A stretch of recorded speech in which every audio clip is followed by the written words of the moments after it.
ìgbà ìwáṣẹ̀. ìdí tí ọmọ Yorùbá nígbà wá lè sọ pé kì í ṣe yẹn ayé ò ṣe mí nù sọ̀rọ̀ pé ayé tí ń ṣe olúwa rẹ̀ náà bá wù. ètò tó ń fúnni lóye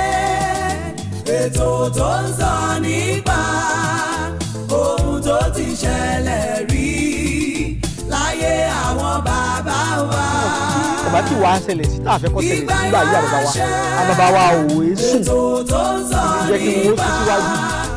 ewé àtẹ̀kọ́ láyé ń bí ìgbà ìwáṣẹ̀ ètò tó ń kọ́ni lọ́gbọ́n. ẹ dákun ẹ̀yìn yẹn wa ẹ jẹ́ àpàdà sígbà wáṣẹ̀ ká bọ́ lọ́wọ́ ọkú òjijì ikú àìmọ̀dí ọlọ́run ọ̀dájú ẹ̀mí kúkúrú fẹ́ nìkan àìmọ̀kan òun ní ti sábàbí ikú òjijì ọlọ́run ní kánjú pa gbogbo wa báyìí o tó náà kọ́ ni pé àwọn egbògi tí mo sọ ọ́ lẹ́hùn pẹ̀lú orin táwọn bàbá wa ń rùn nílẹ̀ Yorùbá pẹ̀lú orin ewúro kódà egbòdì ewúro àbá wa máa rìn lórí lọ́wọ́ kí tó ti pọ̀ ní wọ́n wọ egbòdì ẹ̀ wọ́n máa rìn lórí èèyàn lè máa rin orin egbòdì ewúro kó ní àìsàn ọkàn ìdùnbátà irúṣẹ́ ìwú ti bá ṣe àìsàn ọkàn ò ní ṣe àìsàn jẹ̀dọ̀jẹ̀dọ̀ ò ní ṣe àrùn fùkú tí máa ṣèyàn téèyàn ibi mi balance téèyàn ní rí mi nílẹ̀ mi dókè kò ní ṣèyàn egbò ewúro lágbára tẹ̀ ń bá rìn lórí tẹ̀ ń gbítọ̀ rẹ̀ mí gbogbo àwọn tí jẹ́ organs àwọn èròjà tí ń bẹ nú ara kò ní sọ sẹ́lẹ̀ bọ̀rọ̀bọ̀rọ̀ èyí ó sì máa lálàáfíà bí nǹkan bá ti ń ṣe yín bí bàbí nǹkan tó lóògùn sí yóò sì tún gbọ́ torí pé egbò ewúro a máa tún sọ́jà ara ṣe tẹ́pẹ̀ ní immunity immune system yóò boost yóò máa lọ sókè sí dáadáa àìsàn tó lágbára kò ní rí bí tètè gáyàn gúnlẹ̀ tí ìwé sọ́jà ara èèyàn bá ṣiṣẹ́ dáadáa èèyàn máa ń tún lálàáfíà ara lò pẹ́ jù bẹ́ẹ̀ lọ sí lórí ọ̀rọ̀ ewé ewúro àti egbò rẹ̀ àti igi rẹ̀ bàbá wa sí rìn lórí láyé àtijọ́ òun la wà ẹ jẹ́ tó kà fún yín lẹ́ẹ̀kan sí ewé ewúro oko ewé ewúro odò ewé ewúro gidi egbò ẹgbẹ̀sì ẹ̀rù alamọ tàbí àwọn kan láfi tẹ́lẹ̀ àmọ́ dáa ju abáró mi ògì ká fi sí àgbo yẹn ká máa wá mu kọ́ọ̀pù kan láàárọ̀ kan lálẹ́ kódà bí nǹkan ò ṣe yàn bàbá mi máa ń ṣàdédé kàgbo yẹn fún wa táwọn lò pírípírí láti mọ jígbà náà tàbá ni àjàkálẹ̀ àrùn kan dé o kọ́lẹ́rà kan ní o gbà yẹn kò tí ì sí oríṣiríṣi fáírọ́ọ̀sì báyìí tí ń sàwọn èèyàn báyìí gbà náà kọ́lẹ́rà bíi yẹ́lò fífà lọ́wọ́ agbára ti máwọn èèyàn ní òjijì gbà náà tábà ti ń lò kò sí nǹkan kan tí ń ṣẹ̀ wá ń lé wa nígbà náà lọ́hùn tọ́ ẹ̀yin èèyàn wa lórí ètò yín ètò wa la wà nígbà wáṣẹ̀ nígbà yá bàbá wa láyé àtijọ́ fáfàní ẹni tó bá fẹ́ rí mi àbẹ́ni bá fẹ́ béèrè àlàyé lórí gbogbo àwọn kan tí a sọ tí ò yé wọn wà nílàkà òkété ní baálẹ̀ jẹ́rù l'Ógbómọ̀ṣọ́ ìgbà yóò tẹ́ bá fẹ́ rí mi lẹ́kọ̀ọ́ wọn wà ní Abraham Adesina shopping complex number 58 ní Onípàánù lẹ́gbẹ̀ẹ́ police station Onípàánù ni ní Ìlọrin a wà ní number 5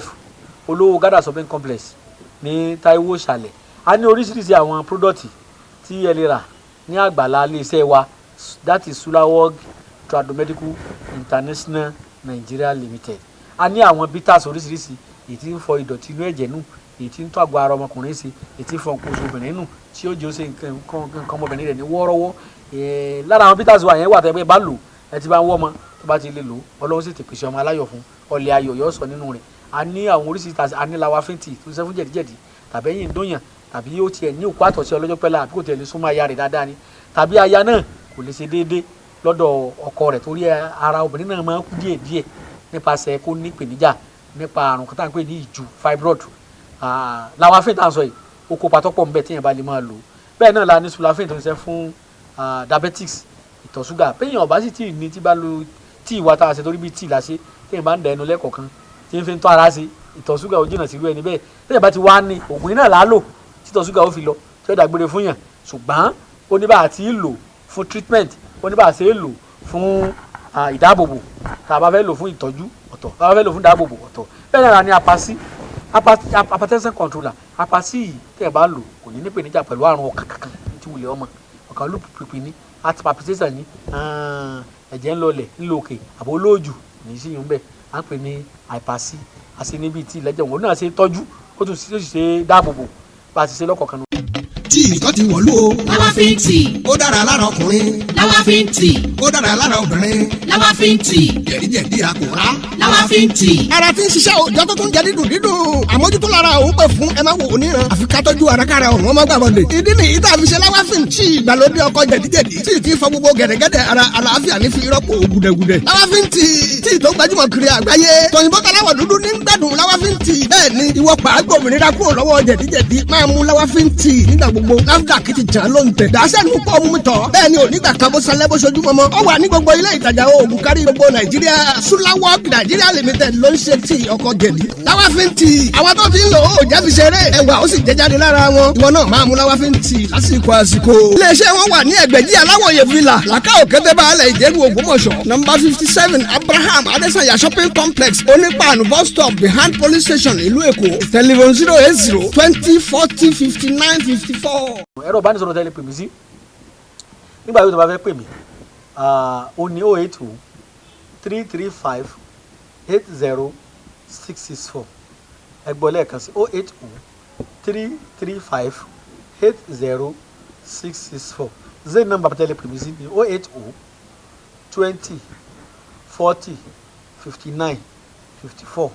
lẹ́ẹ̀kan sí 080 20 40 59 54 ìgbà yòówù tó bá ti ń bọ̀ ìlú yòówù tẹ́ bá ti ń bọ̀ tẹ́ bá ti dé ìgboro Ògbómọ̀ṣọ́ kẹ́ ẹ sọ̀kalẹ̀ yòówù tẹ́ bá ti ń bọ̀ ẹ sọ̀kalẹ̀ l'Ógbómọ̀ṣọ́ ẹ kàn bọ́lẹ̀ ẹ kàn kí sí ọlọ́kadà kan kẹ́ ẹ jẹ́ kọ́ mọ̀ pé ẹ lọ sọ́dọ̀ Alhaji Suleiman Ẹgbẹ̀jí gbogbo ìlú Ògbómọ̀ṣọ́ wọ́n sì mú yín lọ́dọ̀ mi. gbogbo àwọn oògùn tá a mẹ́nu bà ń pátá àjọ NAFDAC fi òǹtẹ̀ jàn pé ọ̀dà alágọ̀ ara kò ní palára kankan lára tí ó sì ṣàǹfààní fàgbà gbogbo oògùn wa pátá ìlú ní NAFDAC number NAFDAC approval wà fún ó ti wà tipẹ́tipẹ́ nígbà tó tiẹ̀ fi níyì aláti ní NAFDAC approval fáwọn oògùn wa bẹ́ẹ̀ náà ni àwọn míì tá a lè mẹ́nubà náà ó tún NAFDAC approval tí afẹ́fẹ́ àyè ọgbà wà láàyè lórí afẹ́fẹ́ àkókò ló kó wa pápá mọ́ra ó dìgbà kan náà. Ẹgbẹ́jídé ìdùnnú ṣubú láyọ̀ ìwọ táyé ń pọ́n lójú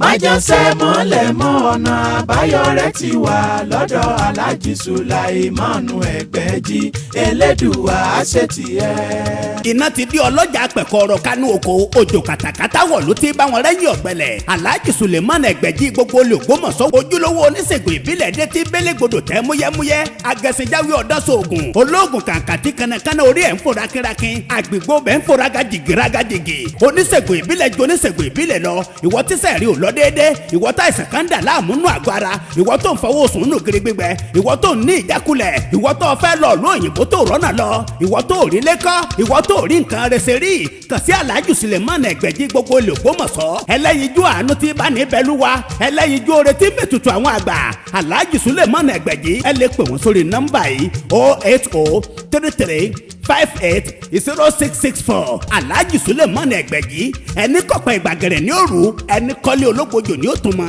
ẹni tó robi sí ọ ni bí ó padà bá. ibi ò ní bá wa tọmọtọmọ ẹ sá mọ sàmì.